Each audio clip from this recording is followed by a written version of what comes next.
It's Julia on Taste on Dash. Today, my guest needs no introduction. Honestly, usually I give this lengthy introduction, but you know this face. You know this name. I'm with a living legend, Akon. How you feeling? Nice intro. It's the face. Like, that face. I'm not going to lie. My mom, though, she may not be your number one fan because I may have illegally or legally downloaded Lonely to her because I didn't have a phone. But Lonely is PG. So you're good with that. No, but you know, when I was driving the car, Mom, put this comic music. She's like, who's the comic? I had no business talking about you see me whining and grinding. What a journey. You've had such an amazing career. I think my mom does love you though. So I say thank you. I'm pretty sure. From breaking world records, no one's ever gonna beat you at that, by the way. Yeah, because they stopped making ringtones, so we good. It's that futuristic thinking that you have, you know, like no one's ever gonna beat that record. No, that's what's up. Yo, ringtones, don't come back. Don't come back. Man, you've reached so many accolades, you know, and I feel like someone like yourself that if it's in music, if it's in your own personal goals and things like that, what keeps that fire going? Because you would be like, okay, I've reached all of this. Like, let me sit back. Let me chill out a little bit. No, it would definitely be the passion for it. Yeah. The passion of it, and then also discovering your higher purpose.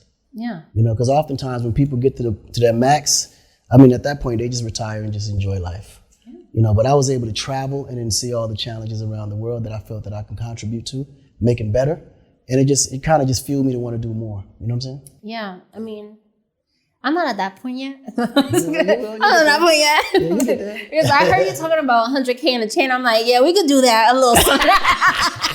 We could do a little something. No, but I understand. I definitely understand because I think that being born in America, right? Like I was born in America, but my parents would bring me back to the Dominican Republic. Right. So I can see like, I would go somewhere like, you guys have Wi-Fi? They're like, Wi-Fi, girl. Like now it's a little bit more, you know? No, but absolutely. At that time, it was way different. Like I'll go to where my parents were from. I'm like, you guys are from here? And, you know, like you can see the difference. Right. And you were born here, but your family would go back. You actually had a huge part of your childhood in Africa. Right. Do you feel like that like implemented any seeds for the work that you're doing now? No, I think that played the biggest role. Yeah. My dad, you know, was like your parents.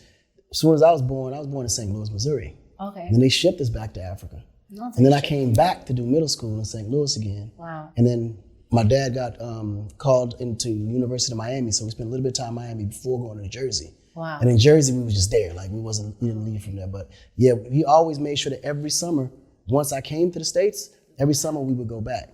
It does something, I think, to your humbleness. No, I agree, 100%. My dad would do this thing, and I don't know if you guys would do that at your home, but right before like the holiday seasons, you know how people do like spring cleaning? Right. My dad would go through our closets and say, let go of whatever you haven't worn this year. I'm like, no, that's cute. It's gonna come back around. And he's like, they would like fill tanks and send it back to that's hometown. amazing. So would you guys have something like that? Yeah, that's actually it's interesting because every summer when we did go back home, we would always pack the clothes that we wore the whole year. And then we wouldn't come back with none of it. And then we just shop for new clothes next. Subconsciously, it does something to you. Yeah, no, it does. Because the thing is, it makes you also realize how good you got it. You know, oftentimes people take for granted what they don't know exists. So here in America, everybody's complaining, protesting about so many things that to us is like minute. I'm like, why y'all complaining about that? Wow. But if you go to areas that's underdeveloped, that don't have anything that you guys have, people will understand that being humble and being appreciative is a virtue, because you'd be surprised how many things that you actually don't have to worry about. Yeah. And people are still complaining here because they never experienced nothing less than what they're experiencing. Where back home, I mean, the smallest little thing is something that people are killing for. And that's just basic water, basic electricity, just basic living. You know what I mean? It feels super unfair because we have so many rich people. Right. Right? Right. And talking about, like, talking about rich people, I know that you would never say this out loud, but I'll say it for you. I know that you got a 1 billion credit from, like, China or something like that. But that's a business. For your business that's credit. That's a business credit. Yeah. So, how is it that you enter those conversations when you are, let's say, maneuvering from one field, right? And being, especially people that look like us, entering a different field for your first time and being able to negotiate something like that. That's the beauty of it. I could never accomplish anything like that or even close to it in America. Wow. But in Africa, I can. Because everybody look like us. Yeah. There's no prejudice against us because we are the majority. We're literally the majority there. So all the opportunities that people are fighting for here, they can go there and it's given to you on a silver platter. Wow. I could never own my own electricity company in America. Are you crazy? Right, and it would never happen. You don't think they would even give you that type of like credit to start something? It wouldn't even happen. Wow. It's no way. Do you feel it's like owned, it's all owned by the elite, and they lock it in to where it's no way to go in. Do you feel like everyone should do, like we were talking before, I'm a program director, he did the swap and found out where he's from. Do you feel like people of color should all do that? And then go back to wherever you're from and try to do what you're doing? Well, I think honestly, I think oftentimes people get, especially in America, they get tangled up in race, right? Mm-hmm. Race is just an excuse to me. I think at the end of the day, it's a person. You have to understand who you are and you have to value yourself for who you are. Yeah. So you have to believe that you're worth more than who you need to be. So when you look at the conditions here in America, and you look at sports, you look at entertainment, and you look at fashion. Yeah. Who controls that? Black and brown people. Yeah. We dictate whose brand is going to be hot next year. We're the ones that's actually, everybody's paying these crazy tickets to go watch in all these arenas. And then when you look at music, we dominate that. I mean, we the vibe. But then we technically don't own it. That's exactly my point. Why don't we own it? Why? Because we don't come together to create our own infrastructure, our own system, our own companies to distribute our own content. We have to beg and plead to be signed by another company that's going to take all your rights, give you a minimum advance, and then control how long you're there for and when they want to let you go. Instead of just coming together and doing it ourselves, and then they got to pay us and license it from us. But again, it goes back to us not trusting each other enough to come together to properly just monetize our own, community. I want to sit down with you one day and sit down with like a doctor of psychology, because I feel like it's deep. Why we don't come together as a community. But it's not. You can't blame the generation. Yeah. Because it's history of years and years of these chips being implanted in our brains mentally and physically and even through education. Like even when you go to school, we're not taught Black history in our own schools. Yeah. I mean, we're taught Black history all day, but we're not taught Black history. Black history in America starts from slavery. That's where it starts. Right, in America. In America. Uh-huh. So there's so much more, but we have to want more for each other. We have to want to educate ourselves towards each other. Like we want to know our own history. But if we don't want to know it, they don't care to give it to us. Wow. We have to want to know it. Yeah, that's true. Did that make you then go into your own, because I know that in Afrotech you did announce like a cryptocurrency. Right. Correct? Mm-hmm. For Africa? Yep. So did that mindset of ownership do that? Like what was it that ignited that? Because I'm pretty sure that's a little hard to come up with your own currency. Mm-hmm. So crypto would be the answer. Yeah, it would be the answer, but it wasn't more so ownership as to having my own currency. It was more as to ownership as to monetizing our resources. And that makes a lot of sense. Because when I'm dead and gone, that coin will continue to be the currency for Africa. Yeah. It ain't never been about me. It's always been, I can be what create the influence for everyone to get behind and say, yes, we need that. And this is a way that we can monetize and tokenize every value that we have, whether it's under the ground or above the ground. But again, that won't happen until all of us come together and validate that to be the currency. Wow. Think about it. Bitcoin. You have me thinking right now. Bitcoin, right? Yes. We're back to Bitcoin. Nothing but trust. People are just saying, okay, that thing is worth $27,000 per coin. And guess what? They believe it, they back it, and they spend money on it. But it ain't really nothing but a concept. The American dollar, there's nothing back in the US dollar except the military. There's no resources. America has no resources to back it. Right, Africa does. Africa has all the resources. Actually, it's Africa's resources that's backing the US dollar. Wow. It's kind of sick. Oh no, it's smart on their part. No, right. Right. It's kind of sick. No, it's smart on their part. No, I'm not gonna lie. It's not sick. Mentally right now, I'm like, It's woo! We just got to be smarter. Yeah. Because when you think about it, it's just a business transaction. You can't even take it personal. Because it's our responsibility to educate ourselves. Yeah. If you don't, you're gonna get educated, and believe me, you won't be the one benefiting.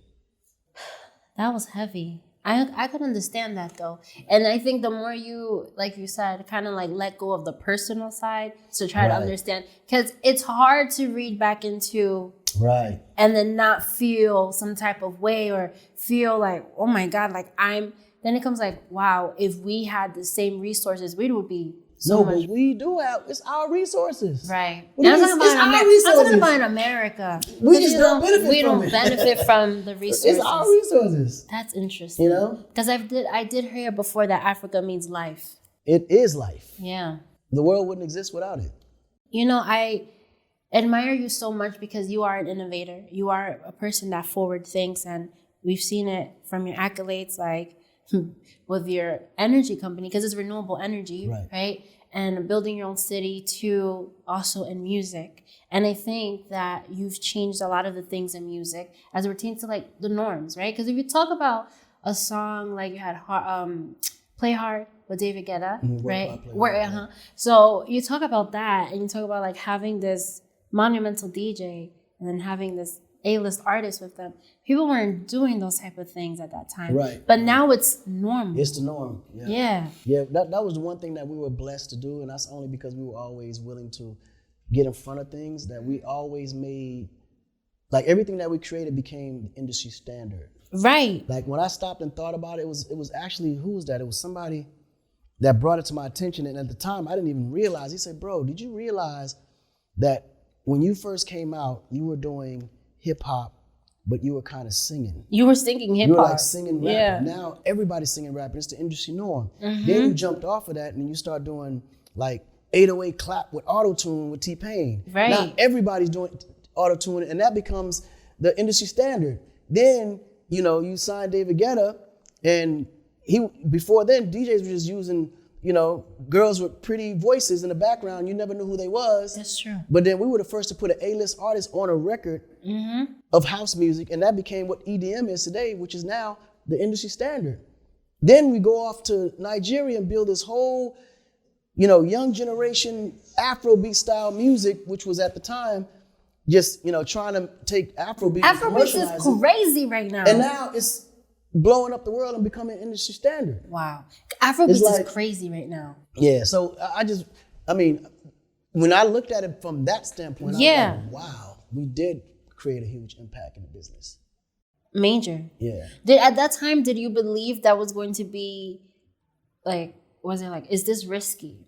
Or did you feel like, oh no, very confident? Oh, it was fun. This is, because nobody was doing it. I like to do whatever people ain't doing. I want to be. I see that. Yeah, I like to okay, what ain't nobody doing? That's what I want to do, and then make everybody do that. I see that. Then once you know what that is, because you're the creator of that concept, you can keep sustainable for yourself because you know what that is because you created it. I feel like you run towards challenges because I'm pretty sure you've reached pushback with your renewable energy. Pushback within the industry. Absolutely. So do you feel like you run towards, do you like the drama? I'm just kidding. Do you run towards challenges? No, actually it's not that. It just, my grandfather always told me, he said, there's nothing in life that's great that's not going to come with any kind of sacrifice or turmoil. Just think about anything in life that you really want. Just think about anything. I don't care what it is. It could be a relationship. It's going to be a lot of bullshit that come with it.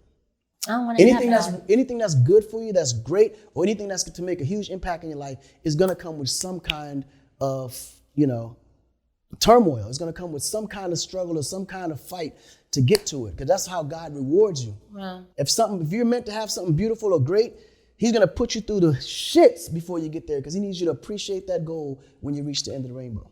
Wow, I can understand that. Right. And I can see that also with finding your purpose. When did that hit you? When you're like, this is my purpose? Oh yeah, when it hit me at the moment when I was at the stage in my life where I started traveling a lot. And I was visiting a lot of these underdeveloped countries. And I'm walking through these countries and seeing so much struggle, so much just pain and challenges with all these people going through just a horrible life that could be so much better. And I'm over here, thinking I'm here to help. But yet I'm walking through these villages with all these gold chains. Yeah. I mean, did it feel hypocritical? It felt super hypocritical. I felt so dumb.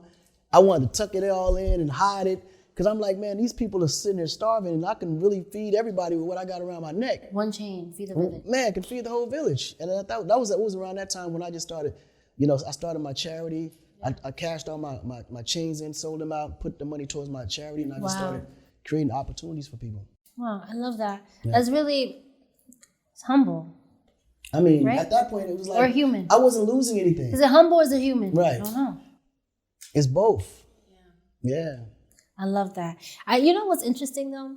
The fact that you've been able to reach all these amazing things that you're doing. Like I said, when I said living legend, I meant it. But recently, and I believe I heard you say, I don't know if it was an interview or I heard you say it. Mm-hmm. You told artists, which it was like confusing to me because I'm like, you're such a positive person. Like, yeah, you should do this, you should do that. You were like, you know what, artists, like the market's a little oversaturated. You guys should try to do something else. Yeah, they should. Really? Because the problem is everybody in this generation are all followers. Nobody wants to do something. Don't do it because everybody else is doing it.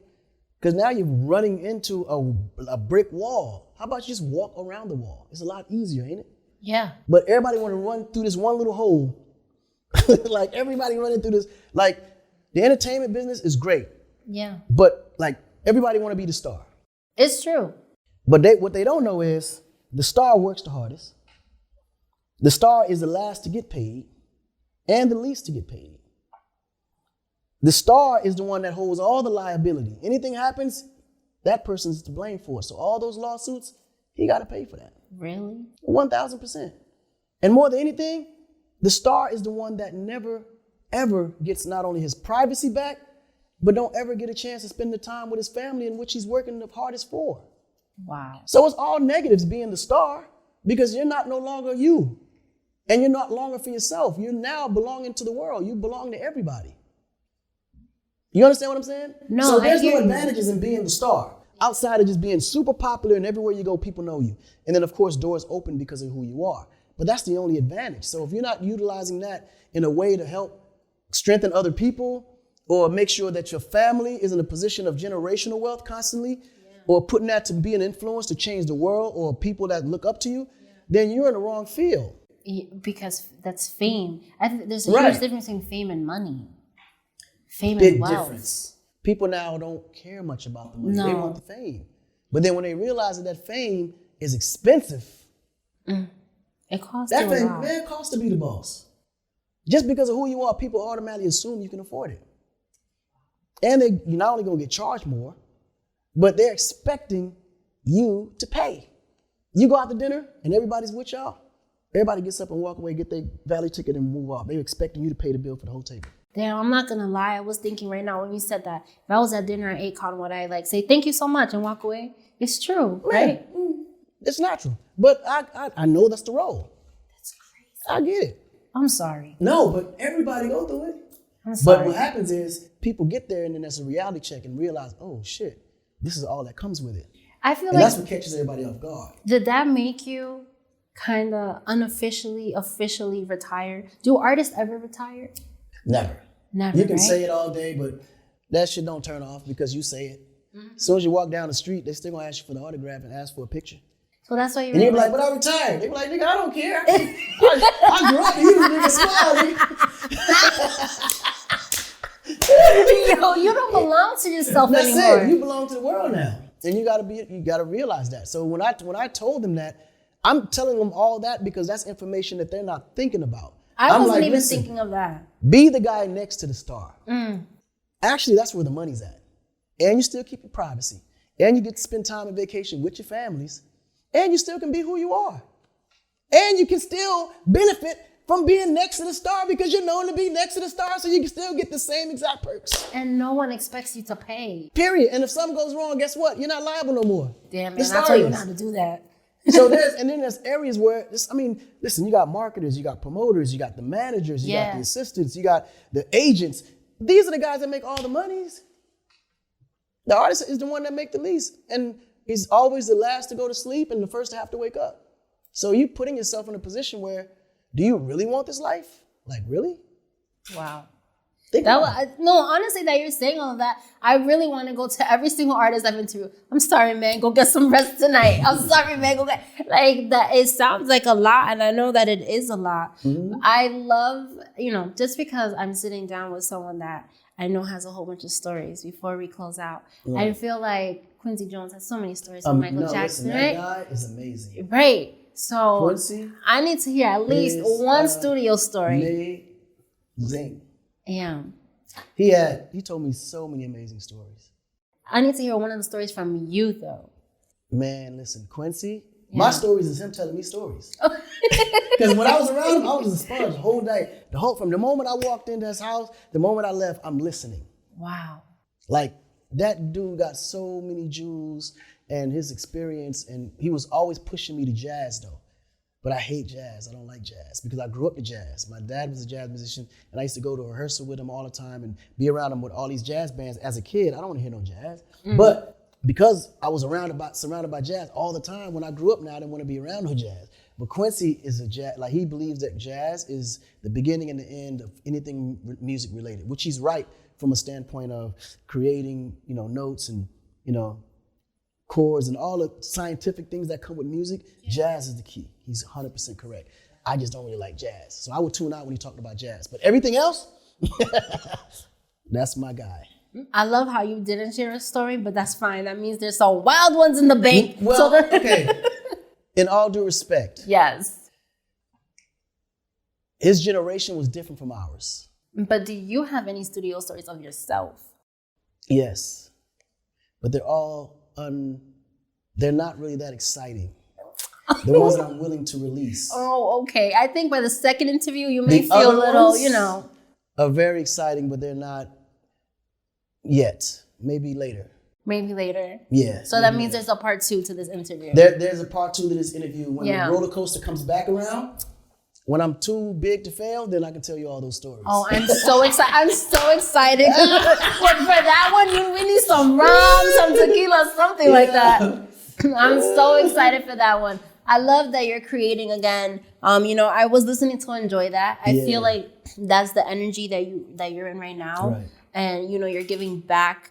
I feel like you give back a lot to the now generation and the future generation of music, but you don't really say anything. So it's really dope that record came out. What were you feeling at that time? Oh no, I just can't. It was like a wow now moment. Like, man, like how am I not enjoying my life?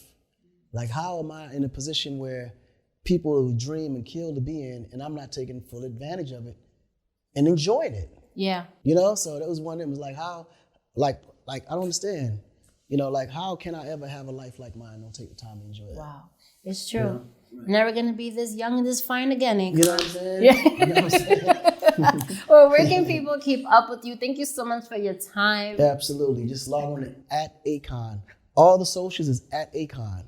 You know what I'm saying? And go on akon.com as well too, because on my website you get everything I'm doing. Plus you get to get a sneak preview of all the artists that we got coming as well too. That's amazing. I'm super excited for everything you have going on. No, for sure. I'm pretty sure there's an album coming up. Oh, we got a lot coming. There's a show? There's tours coming. Oh, I love it. There's EPs coming. I love it. And so don't forget, look forward to that TikTok EP though. That's going to be a big splash. It's going to be crazy. That's going to be nuts. The fact that you elevated from ringtones to TikTok. TikTok is ringtones. Oh, that's today's ringtones, yeah. Yeah. Ringtones, yeah. That's crazy. But literally. Yeah, but we'll be the first to do an EP with him now. You know what? I'm so happy. And I guarantee it's going to be the industry standard. Watch what I tell you. You heard that. Everything we do become industry standard. I believe that 120%. Yeah. I'm so happy that we were able to sit down today. I can't wait to go back to everyone and say, yo, I got an Akon interview. I don't know what I'm going to do after this, but I know I got an Akon interview. Everyone's going to be mad. That's what's up. That's what's up. You know, you have to have a little, part of like, it's nice to be humble, but you got to like. Oh man, thank you so much for your love, your energy, your transparency. It's been such a beautiful time with you. That's what's up. I appreciate you.